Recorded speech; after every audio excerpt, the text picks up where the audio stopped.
aku yakin 100% rakyat Malaysia akan memilih Indonesia. Dia tak akan pilih warga negara lain. Permasalahan pekerja-pekerja daripada Indonesia ke Malaysia. Seiring berjalannya waktu, gelombang TKI yang dahulu memadati sektor-sektor kerja di Malaysia mulai berkurang drastis. Banyak dari mereka kini memilih negara lain yang menawarkan kondisi kerja lebih manusiawi dan penghasilan yang lebih menjanjikan. Fenomena ini tak luput dari perhatian pemerintah Malaysia. Baru-baru ini, Wakil Perdana Menteri Malaysia bahkan datang langsung ke Indonesia, membahas kerjasama ketenagakerjaan dan isu perbatasan, sebuah langkah diplomatis yang dianggap sebagai pengakuan bahwa Malaysia masih sangat membutuhkan tenaga kerja Indonesia demi menjaga roda ekonominya tetap berputar. Namun, penyesalan mulai terdengar. Kini, Malaysia lebih banyak dipenuhi pekerja asing dari negara lain seperti Bangladesh, yang menurut banyak pelaku industri, tak seefisien dan tak seharmonis pekerja asal Indonesia yang memiliki kultur serumpun. Betul lah kata abang ni. Jika dibuat pilihan negara mana yang patut dipilih, selalunya pilih negara jiran. Kan? Kalaulah kerajaan bagi kita tanggungjawab, kerajaan Malaysia bagi rakyat memilih warga mana yang sepatutnya bekerja dalam negara Malaysia sebagai tenaga kerja asing. Korang pilih rakyat daripada negara mana? Korang pilih sendiri. Aku yakin 100% rakyat Malaysia akan memilih Indonesia. Dia tak akan pilih warga negara lain. Dia tak akan pilih Nepal, Myanmar, Pakistan, Bangladesh, negara-negara sumber yang lain. Takkan. Dia akan pilih rakyat Indonesia. Aku yakin. Dia tak betul. Kalau korang sendiri, korang pilih warga mana yang sepatutnya bekerja dalam negara Malaysia. 2.5 juta yang kita perlukan tu, tenaga kerja asing, warga mana yang sepatutnya berada dalam negara Malaysia dan bekerja dengan rakyat Malaysia. Kita selesa dengan warga mana yang yang kuranglah melakukan masalah, berniaga dan sebagainya. Jenayah tu biasalah, rakyat kita pun buat jenayah juga, betul. Jenayah ke rompok, itu biasa. Mana-mana warga pun akan ada melakukan jenayah. Tak ada warga yang tak melakukan jenayah. Tapi kita selesa dengan warga mana. Cuba korang buat pilihan. Ini tanggungjawab ni, kita bagi kerajaan bagi rakyat memilih warga mana yang sepatutnya bekerja dalam negara Malaysia ni sebagai tenaga kerja asing sebanyak 2.5 juta yang kita perlukan. Kita tak boleh elak, benda tu tak boleh elak. 2.5 juta tu tetap kena ada. Kita memang perlu ada 2.5 juta tu sebab kita tak mampu. Kita hanya ada 500,000 pekerja yang tidak bekerja. Itu pun pelbagai akademik, ada yang diploma, degree dan sebagainya. So mereka tak akan masuk dalam sektor-sektor yang diceburi oleh warga asing. Tak mungkin.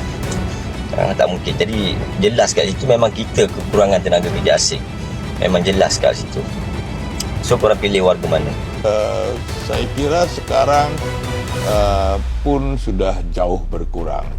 My prediction sekarang pekerja Indonesia itu saya kira ada di 1.5 ya, atau even less. Ya. Kalau kita lihat statistik dari Malaysia, Indonesia is not number one anymore. Ya, sekarang Bangladesh number one. Nah, sekarang Bangladesh number one. Jadi jumlah pekerja Indonesia di Malaysia in the last 3 years itu significantly drop. Ya. Jadi dugaan saya masa COVID banyak orang pulang and then they don't return back to Malaysia. Sekarang juga embassy service pun sekarang sepi saja. Nah, yang saya lihat sekarang pekerja Indonesia ini dia pergi ke other destination, ke negara lain.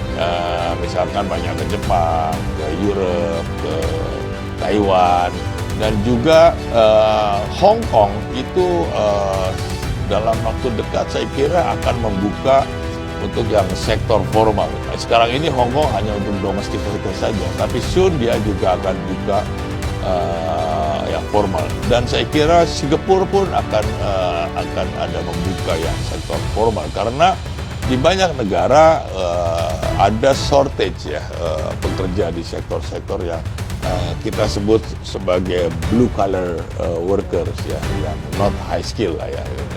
Jadi ada destinasi baru untuk bekerja Indonesia. And Malaysia, I think kalau kita lihat data yang terakhir semakin menurun pekerja Indonesia. Satu itu pun demikian. Jadi berita-berita yang dibaca di sini ada operation enforcement, immigration segala macam itu pun membuat orang juga jadi takut datang ya kan. Banyak tuh berita-berita penangkapan akhir-akhir ini kan hampir setiap hari ada, dan itu kan dibaca juga dengan sekarang sosial media, dan belum orang boleh baca apa yang berlaku di sini. Di Indonesia pun dia sehari yang sama udah tahu juga.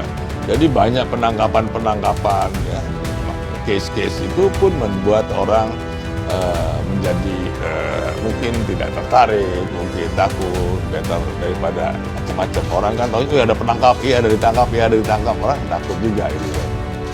Jadi itu juga message yang saya kira menyebabkan orang menjadi reluctant to come to Malaysia. Kita telah membincangkan tentang permasalahan pekerja-pekerja daripada Indonesia ke Malaysia, sama ada pekerja di dalam sektor-sektor yang diizinkan dan juga pembantu rumah. Tetapi apa yang telah diperbincangkan ialah bagi mengadakan single window system ya, untuk pekerja-pekerja daripada Indonesia yang masuk ke Malaysia melalui sistem ini. Ianya telah diadakan perbincangan bersama dengan Menteri Dalam Negeri dan juga Menteri Kepekerjaan Tenaga Kerja di Indonesia, dan ianya telah mula dilaksanakan dan diharap sistem ini akan dapat mempermudahkan dan juga menyusun atur dengan lebih baik lagi terhadap penyaluran pekerja-pekerja daripada Indonesia ke Malaysia.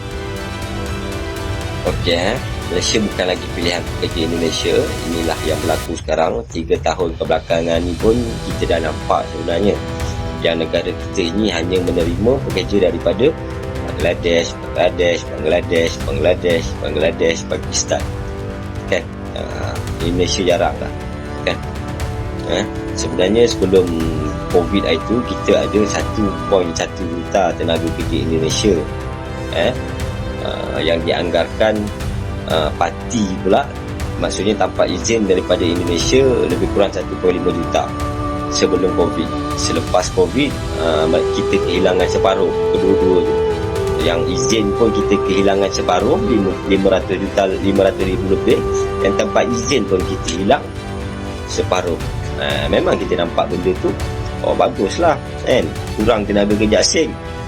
Tapi kita tak tahu negara kita ni tetap memerlukan tenaga kerja asing. Faham tak? Negara kita ni tetap memerlukan 2.5 juta tenaga kerja asing tu. So bila pekerja Indonesia ni kita dah tak terima, mereka dah tak minat lagi masuk negara kita, kita terima daripada negara mana? 2.5 tu tetap kita kena isi. Faham tak maksud aku? 2.5 juta tenaga kerja asing dalam negara Malaysia ni yang diperlukan tetap perlu diisi. Majikan tetap perlukan, tetap akan panggil masuk. So kita akan terima pekerja asing daripada Bangladesh, bukan lagi negara Indonesia. So kat situ lah masalah dia. Kita akan jadi Meladesh. Nasib lah. Okay. So inilah situasi yang berlaku sekarang ni. Memang kita nampak lah yang negara kita ni dah dipenuhi oleh pekerja asing daripada Bangladesh. Sebenarnya tak ada masalah pun, mana-mana negara pun, cuma nak menguruskan tu berbeza lah. Bagi aku, kalau macam aku pernah lah aku mengurus mereka ni kan. Lebih mudah pekerja Indonesia lah, sebab dia faham kita mudah nak komunikasi dengan orang. berbanding pekerja daripada Bangladesh lah, Pakistan ni susah nak komunikasi. Kita nak guide dia orang ni, nak ajar dia orang susah, lambat sikit untuk mereka belajar, terutama nak melibatkan sektor pekerjaan ni yang korang nampak ni lah, pembinaan. Sebab mereka bukan datang daripada negara sana tu, negara sumber dia orang tu.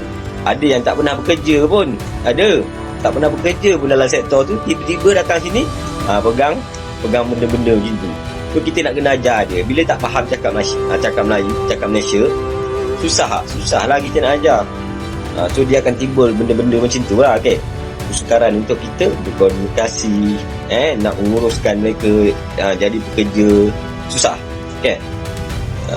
Timbul masalah macam tu. Tak ada masalah pun bekerja asing daripada negara mana pun, tapi majoriti majikan memilih tenaga kerja asing daripada Indonesia sebab mudah. Kau nak bagi arahan mudah, kau keluarkan arahan pun dia orang boleh baca, boleh faham. Bukan keluar arahan dekat Volker daripada Bangladesh ni, mampu tak erti nak baca betul. Susah betul. Susah. So sebab itu pentingnya kita menjaga hubungan baik antara Malaysia dan Indonesia.